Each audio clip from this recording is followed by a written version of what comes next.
Hello everyone, we're back with some more of my video game collection. This time with some more SNES, starting with Terminator 2, Judgment Day.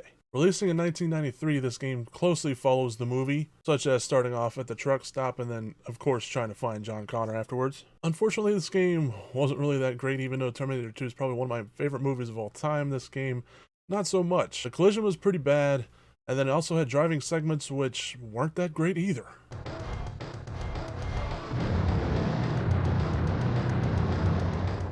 I definitely found the NES version of this game a lot more fun. The NES version, probably my favorite version of Terminator 2. Next up, we have a game called The Peacekeepers. Releasing in 1994, this game is actually a third and final game of the Rushing Beat trilogy in Japan. It followed the games Rival Turf and Brawl Brothers, although in North America the games weren't related to one another. And all of the levels had different paths you could take, which led to its own boss fight and cutscenes, and also had multiple endings. This creeper likes to watch.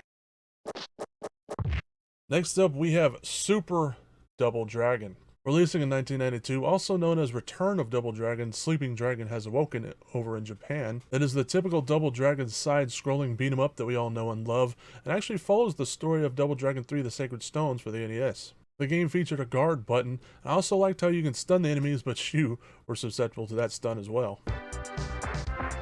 If you'd like to see this old dude play some modern video games, then check out my Twitch channel, and hopefully you can catch a live stream. Next up, this is going to be cool, we have Beavis and Butt-Head.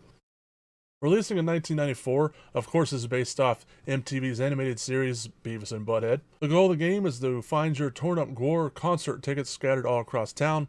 It's a beat-em-up game, it's alright, it's probably one of my most played co-op games as a kid because we grew up on Beavis and Butt-Head. But honestly, if it wasn't for the game, Genie, we probably wouldn't have played it that much because it's pretty hard.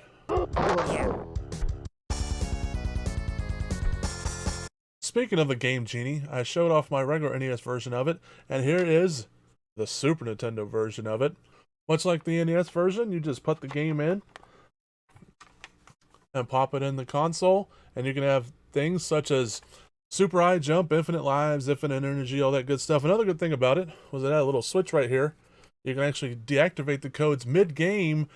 Most of the time make the game crash, but sometimes it wouldn't. So that way if you found yourself in a situation where you maybe had to die and you had infinite health, you can turn it off, die, turn it back on. Pretty smart. Well, that does it for this video. Did you play any of these games? Did you have the mighty Game Genie? Let me know down in the comments below, and if you'd like to check out more of my collection, check out my other videos as well, as I'll have a new video out every week. Thanks for watching, everybody.